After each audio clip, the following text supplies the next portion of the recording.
Feedback by RQK. Prologue. The vibrating book in her backpack had to mean only one thing. Sunset Simmer knew that much. The halls of Canterlot High School were bustled with life, and several conversations crowded the air, and students of all sorts brushed past each other. Gaggles of teenage girls shared giggles over cell phones as they shot texts to friends on opposite ends of the building. Exam review guides took to the air in the form of paper airplanes, and were met with several playful attempts to swat them out of the sky. As soon as Sunset found a gap within the crowd, she took her backpack off her shoulder and fished inside. She took out the book and flipped to the main page. Meet in front of the statue as soon as you can. Sunset frowned.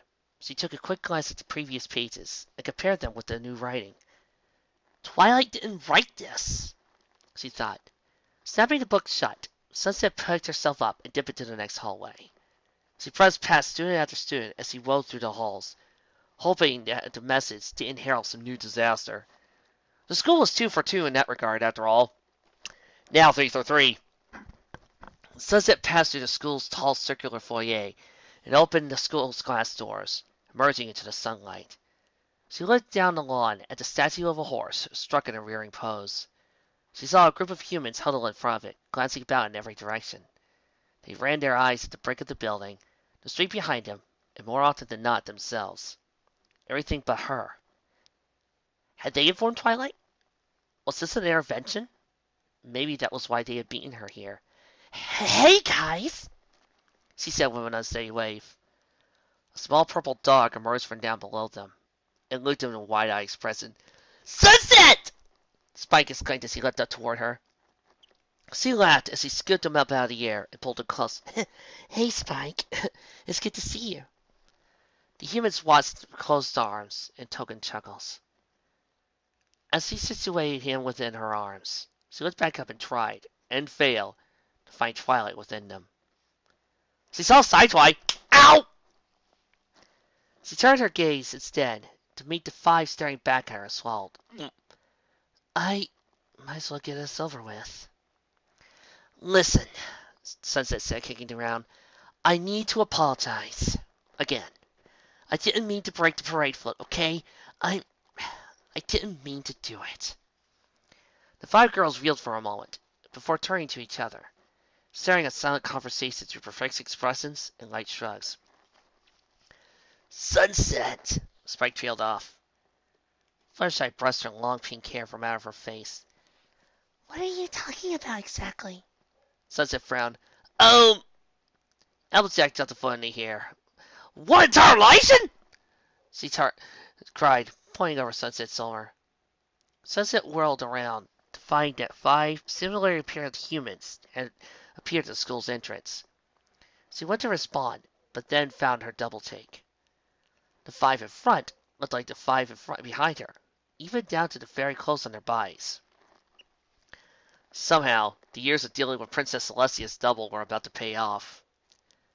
The rest of them, however, erupted into bursts of sharp gas and perturbed expressions as it hit them full force.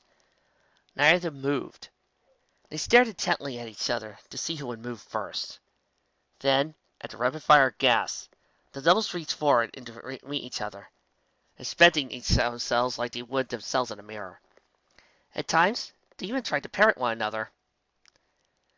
Sunset watched with careful eyes. Half Human's movements were jerky, uncoordinated, and even unenergetic compared to their doubles. The way they curled their hands like hooves, how their legs seemed to betray them with every step. She herself had been through that phase before. You look like you're all from Equestria, aren't you? She asked with a grin. You must be Twilight's friends. All 10 of the doubles stopped, and half of them, the guilty half, nodded. Sunset Simmer nodded and smiled a sort of, I knew it! smile. Great! She exclaimed. Welcome to Canterlot High. Maybe we can give you the tour when Twilight comes through? She said. The 5 rainbows, she assumed, lit up the extension of Twilight's name. They squirmed about as they saw each other with smiles as wide as their faces and clapped their hands together with glee. I mean, she is coming. Right? Sunset asked quizzically, now turning her attention back to them. The 5 equestrians shrunk down, turning their gazes to any place in the courtyard but her. They took hold of themselves as knots moved up and down within their throats. At that point, Spike let himself fall out of Sunset's arms. The metal collar around his neck clinked as he landed. He plodded back toward the equestrians, as if he had to concentrate with putting one paw in front of the other. Sunset's smile faded, and swallowed as her eyes started whirling between the 5 equestrians behind her. Right? Spike shook his head and turned to her. Sunset, he said, there's something we need to tell the school. But you have to hear it first. Tell me. What? Spike. Where's Twilight? The equestrians looked up with sullen grimaces, save Rainbow Dash and Fluttershy. The former turned her back out to them out of disgust, and the latter kept her eyes glued to the concrete. Applejack doffed her hat and held it close to her chest with a bleeding look in her eyes. Sunset felt it shiver down her spine when she swallowed. Where's Twilight Sparkle?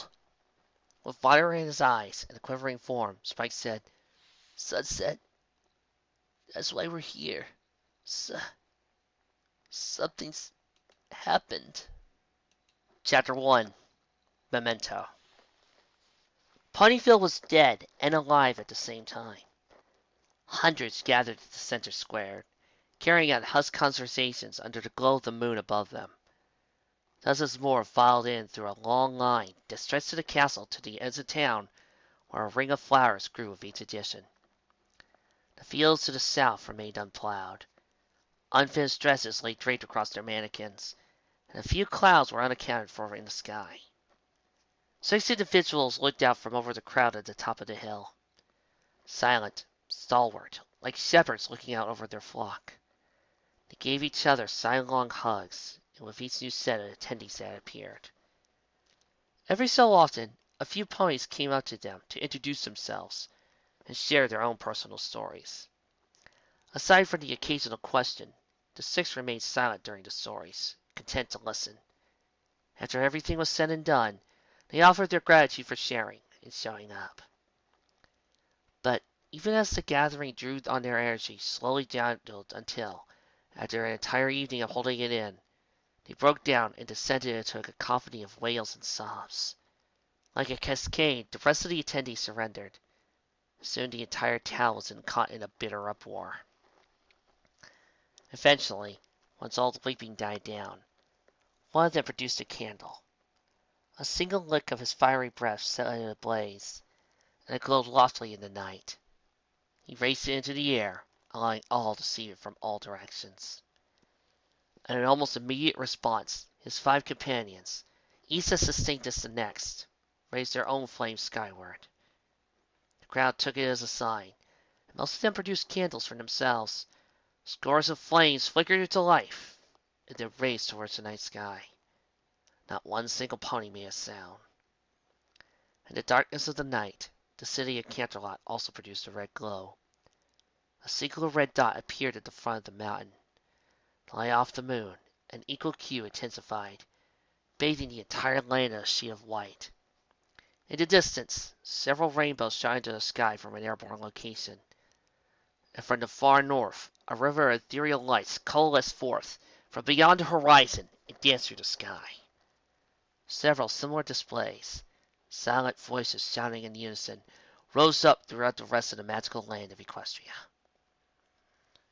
While only a couple hundred had been admitted into the hall, one glance outside into the sprawling square revealed thousands more, packed together so well that one would be hard-pressed to find any inch of grass unclaimed.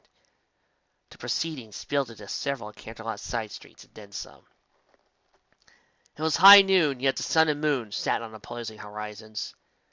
The lights produced both melted together in an orange-bluish glow. Several stars, brighter than usual, dotted the sky. Not one single attendee complained about the change in the sky. Most found it fitting, in fact. Cyan-colored eyes drifted around the room.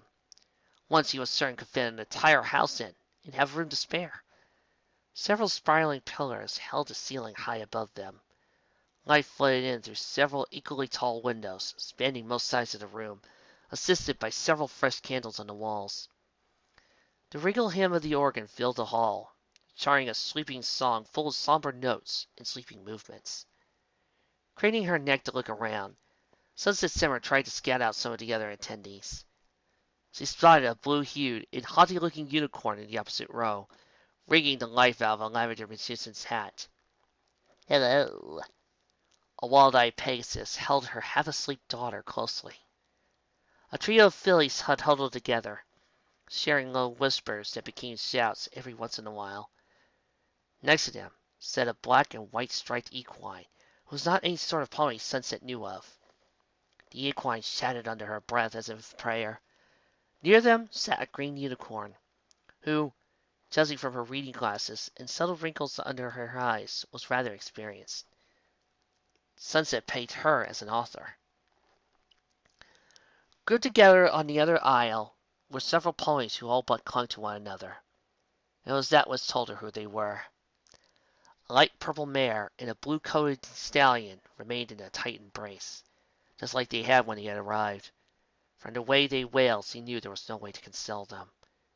The captain of the guard and his alicorn wife took seats next to them, opting a more silent route. Other ponies surrounded them that by her guess had some sort of relation, though Sunset didn't take the time to pin them down exactly. On her own side, in the same row as her, sat 5 ponies that contrasted each other in almost every way. The 5 of them dragged their hooves against the floor as they glanced determinedly around the room's construction. Every so often they would yank at the black handkerchiefs around their necks. Their splitting images sat in the row from her. The black and colorless attire was once more careful and prudent, making most other ponies naked by comparison. With each passing minute, their hair split further, or in one case fell flatter than before. Their eyeliner coursed down their faces, and another shade of color drained from their coats. Layers of makeup attempted to hide the bags and large swells under their eyes. At no point during the entire past hour had they been able to silence themselves. A small purple dragon completed, yet contrasted them. Spike sat at the beginning of the row with his hands perpetually twisted together as he twiddled his claws, like a record that kept playing the same few seconds over and over again. And while all the other attendees had thrown the occasional string of words, Sunset had not heard his voice since arriving. And if you look over there, there's Minuet, sitting with lemon hearts and twinkle sign, as they all tried to console a broken-down moon dancer, who hasn't stopped crying since he arrived. A large, empty lavender box sat squarely on the altar. A single picture frame had been placed there. It was the image of Princess Twilight Sparkle, grinned happily back. Sunset shifted upright in her seat when the organ slowly faded out and a hush fell over the room. Her old mentor, Princess Celestia, now stood beside the empty casket. Every second that she gazed upon the sun goddess was a twist of the knife, a reminder of what had gone so wrong. She even told herself that she would sit in the same room as Celestia for the past 2 days, but she still wasn't ready. Principal Celestia she could deal with. Princess Celestia she could not. But for Twilight's sake, she pushed it aside and contented herself to listen. Celestia scanned the scores of white muzzles, looking attentively at her, took one sided glance at the casket beside her, cleared her throat to speak.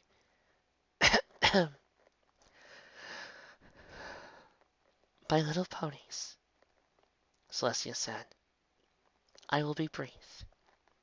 I know there are a lot of things to be said today, and there are quite a few of you that will want to share your own words with us. First, I am very pleased that so many of you could join us today. Thank you all for coming. It is hard to believe that it has been but 3 days. The princess's voice grabbed the entire room, gentle and flowing like silk, but at the same time radiant and forceful. I have known Twilight Sparkle for many, many years. When she was but a filly, I took her in as my personal protégée, and spent most of her younger years teaching her magic. Since then, I have watched her exceed every expectation set upon her. And many moons ago, when I sent her to Ponyfield to learn about friendship, I think it is safe to say that everyone here knows how that turned out. Not only did she learn, she made it her own. In fact, she became friendship. At that point, Celestia cracked a small grin, which I think worked out very well, because otherwise I might still be in Tartarus right now. Sunset remarked, responded with a much-needed chuckle. The audience around her did the same. Celestia continued, sliding back into her expression from before. I have watched as she and her friends learned many valuable lessons about friendship. I can still vividly recall the letters that she would send to me detailing her exploits. They were a constant joy to read. Twilight and her companions have also stopped numerous other foes and beasts on occasions. And I cannot say this enough, but they also brought my dear sister back to me. I believe that Twilight has performed several services for Equestria. For all of us. And at that point, Celestia's smile disappeared from her face. Just over a week ago, Twilight Sparkle arrived in Canterlot in pursuit of one of her many studies. She arrived to continue her research on those caverns beneath our beloved city. Those caverns have been here longer than the city has. But during her expedition, she found something. She found something that even I had no knowledge of. We don't even have a name for it. We do not know what this thing may have done if it had escaped from its prison deep within those caverns. But it must have been terrible. Celestia's voice trailed off well into the distance, allowing silence to invade the room. Her ever-flowing mane seemed to slow down by the teeniest bit, but her solemn expression didn't change. The only real visible change was that a single hoof glided to cover her mouth. Celestia wasn't. Sunset spied a small orb fall from Celestia's hair, and realized it had covered the obscured eye. Celestia was. Sunset gnashed her teeth together and chewed down her hoof. It wasn't real. The rest of the crowd also met with Celestia with a small and unshort chorus of sniffles and wheezes. The Princess of the Sun brought her hoof and slowly swung it outwards, using it to usher a deep, long breath. Twilight Sparkle took it upon herself to destroy it, she said, her voice now much more unsteady. 3 days ago, almost 4, she made her final journey to that wretched place and bested that foul thing. Her farewell letter was found by her most trusted companion, Spike the Dragon, she said, motioning to him with a hoof. Here in the castle, Spike would defy her remains. Her only possessions on her at the time of her death were a hooded cloak and a crystal ball. Celestia hung her head and flapped her wings at her sides. The princess went silent for long moments as she shook her head. She looked back up once more to face the crowd. Her expression appeared broken. Princess Twilight Sparkle! She bellowed, her booming voice creating complete silence over the crowd. Sacrificed herself to stop the Nameless! She laid down her life to make sure it would never bother any pony ever again! She has paid the ultimate price. The princess let out a long sigh. Even in her moments, she continued to commit herself to us. Twilight Sparkle thought to save Equestria, just like she has done so many times over. Twilight will always have a place in Equestria. Now, and forevermore. Celestia stopped once more. She searched about for long, drawn-out moments, searching for words that never came. Her lips quivered and her movements were uneven. Celestia closed her eyes with resignation and stepped off the platform. She retreated to the side and took a seat next to her sister, a dark blue alicorn who appeared only a little less eternal than her sister. A few seconds later, something unspoken passed between the two sisters, and they grabbed a hold of each other. Over the course of the ceremony, several ponies took to the altar and gave eulogies of their own. Many of the tales woven within the speeches were very personal. There were a wide variety of stories from a wide variety of speakers. Some had difficulty saying what they wanted to say, however, and one even broke down midway through his speech. Those without the strength to speak, like Spike in front of her, remained in the audience, enraptured all the while.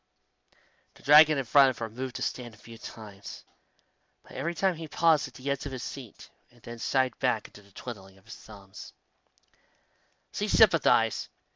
She couldn't very well go up and speak either, but for her own reasons. After all, she was a footnote compared to every pony else. Just a few sentences in the book of Twilight Sparkle's life. Maybe a few paragraphs at best. Around her sat chapters, even entire acts, ponies much more integral than she. Even as her eyes remained fixed on the altar, even with it less than 2 rows away, it felt so far away. There were so many things she wanted to say, but what right did she have to speak before all these ponies? Sunset wanted to get it all off her chest. She wanted to be heard, wanted to share her slice of Twilight's life with the world, because maybe it would help. She looked at the picture on top of the coffin again, then buried her face in her hose and sobbed to herself. A world without Twilight Sparkle. This was her new reality.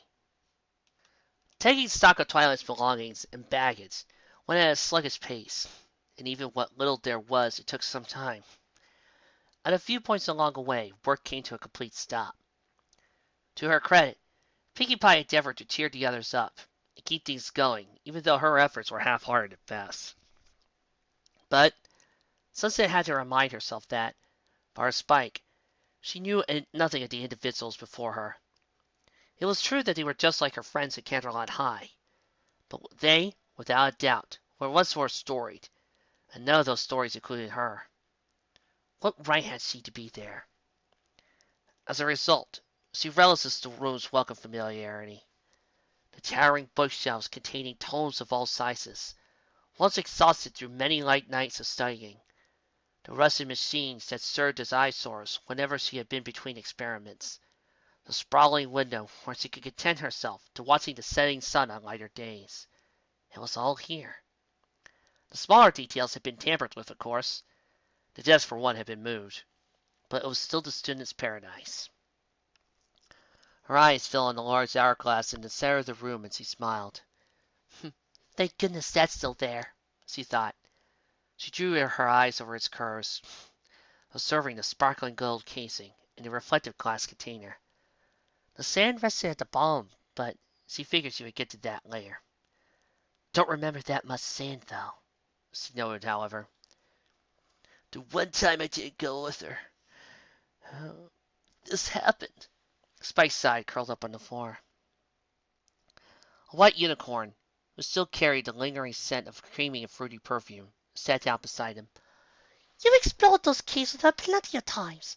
You could have known, Rarity said, draping a reassuring foreleg across his shoulder. Ponyville's party pony unceremoniously stuck her head between the two. I don't know about you girls, but I'm more wondering how long she knew about it, Pinkie Pie added, feeling noticed the slightly annoyed scowls the two gave her. Why didn't she say anything? Fluttershy croaked, collapsing even further onto the floor. The pony sat around in silence. The one time I didn't go with her. This happened. Rainbow Dash, who flew idly above them, regarded the dragon once again and snorted. We could have easily taken on that Nameless, the Sign Pegasus said, crossing her forelegs. She should have told us about it. Fluttershy frowned. I Don't know. It sounded scary. Nah! A somewhat authoritative voice interrupted. Honora's finally placed a couple of empty journals off to the side before doubling back towards another large stack of papers. I agree with Rainbow Dash on this one. Remember T-Rex? Applejack said. Oh, yes. Fireside said with a stronger voice. There was that. We gave him a butt whooping! Rainbow Dash exclaimed again, punching the air like she was fighting a bugbear.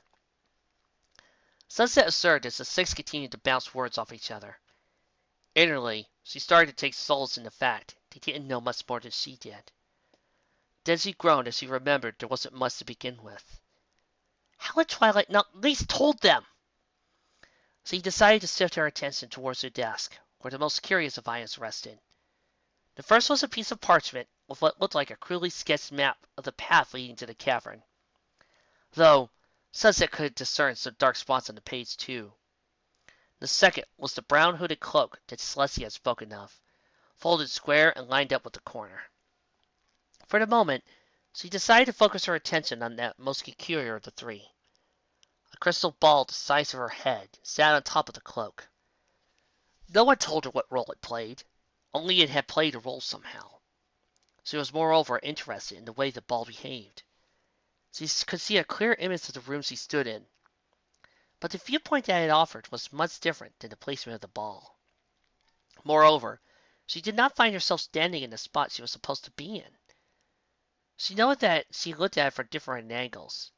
The angle of the view also seemed to change, as if tracking her every movement and responding in kind.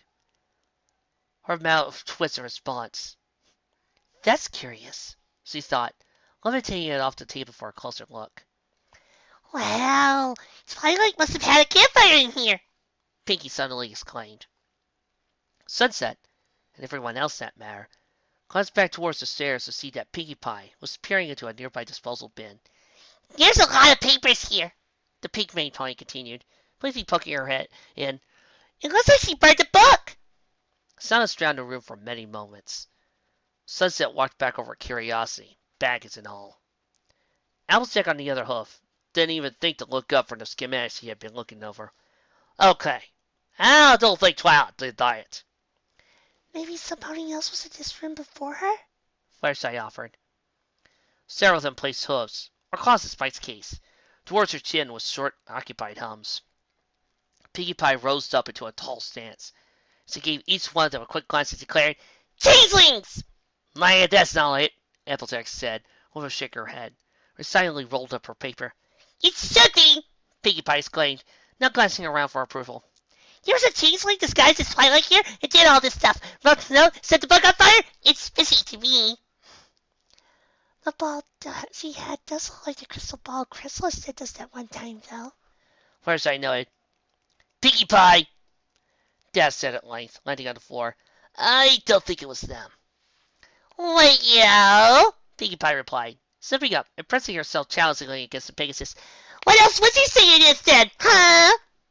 The Pegasus sought everyone else, pleading Kansas, but only received a few strikes in return. Rainbow Dash rolled her eyes. Changelings it is! Honestly, Rarity says he caressed Spike's scales. we don't have much else. It would explain why Twilight didn't want to talk to us that night.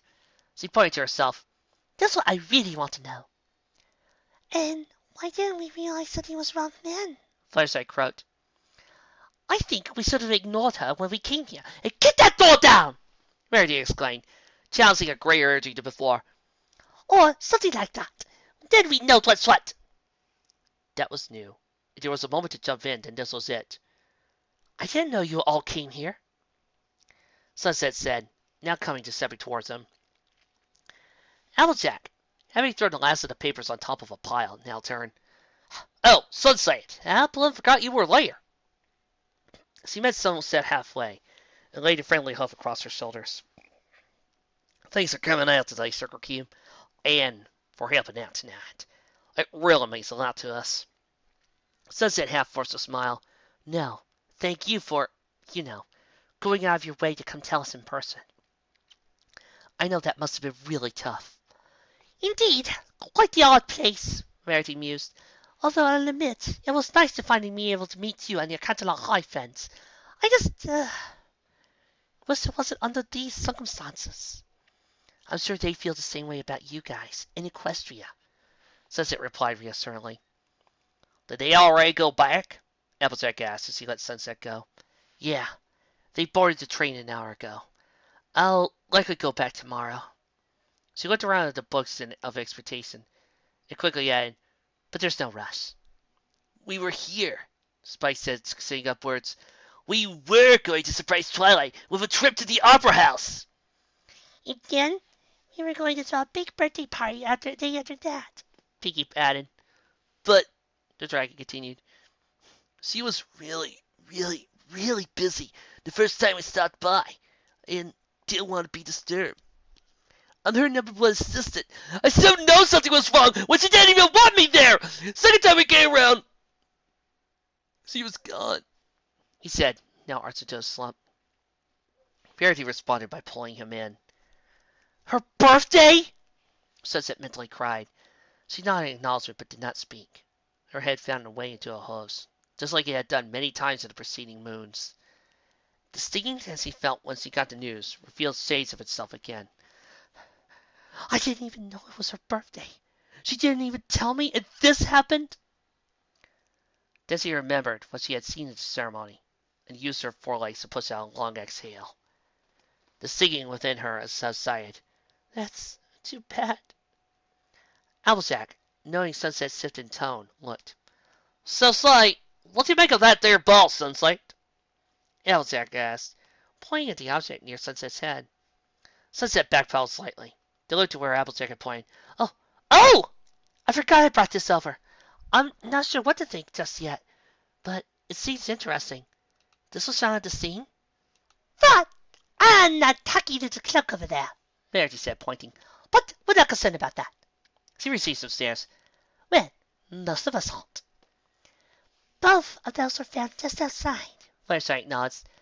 and we know both of them are hers. Verity seconded. We checked. Spike crossed his arms as he considered the object. She had to have done something to it, right? I mean, it shows this tower. It's shown the tower since we found it. Probably because Twilight brought it back here, Firesight said. Then there's probably something magical going on with it. Danny shrugged. But we still don't know what. Sunset considered the crystal ball again. Interesting, she murmured, rubbing her chin. But even as the others went about their devices, she remained rude to the spot. Did she figure out something then? Sunset Simmer rustled the seats as he rose from a light sunburn, carried out of the embrace by the sandmare of her earlier thoughts. She emerged into a scene of darkness and silence. Her bare chamber was empty save for her standard guest-room decorations, though even in the blackness she could make out a familiar painting of Culver the Clever on the high wall. The corridor offered less variety, but that only made the patterned carpets and the high pillars that much easier to remember. As he stepped out into the grounds, Sunset glanced up at the moon. She frowned. I don't remember it looking like that, she thought. How many moons had gone by? How many moons had it been since he run out on Celestia? Sunset stopped counting. How else had this world, her home world, changed in so many years? She had to ask later. Sunset Simmer used the moonlight to illuminate her way as she trotted along across the grounds. She found the tower and ascended the staircase, and, after fishing the key out from the foliage just outside the door, went inside. The room that greeted her shared the darkness of the others, but seeing it in such a manner only served to bring back several acute memories. Even within an absence of several years, the dark could not hide the room from her. But even then, she still calculated each step that she had took past the door. She flared her horn, and a small orb of blue light appeared beside her. It wasn't the same as the flashlight app on her cell phone, but it would do. Climbing up into the stairs into the study room, she sent her light into the space above, to which it intensified, painting the room in a bluish glow. Her eyes drifted toward the crystal ball again, which still lay on the desk. A quick glance changed her mind, however, as she didn't notice anything different from earlier. Instead, she levitated over the piece of parchment that had been laid next to the ball. A diagram showing a network of tunnels etched itself across the paper. A simple drawing of a three-towered fortress, representing Canterlot Castle, sat at the very top. At the very bottom, presumably well into the mountain, a single room had been labeled with an X. The X, as Sunset understood, signified Ground Zero. She herself had never ventured into those caves, so while the map gave her some ideas, ultimately they amounted to nothing. Instead, she turned the map over. A note revealed itself on the other side.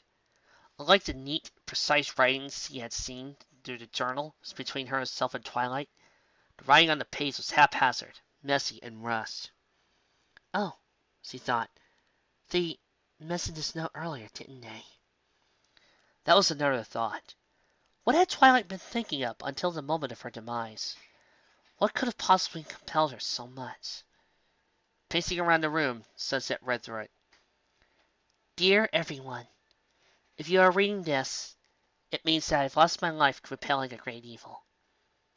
I had too little time to prepare for it, and I was unable to think of any other way. My hopes were tied.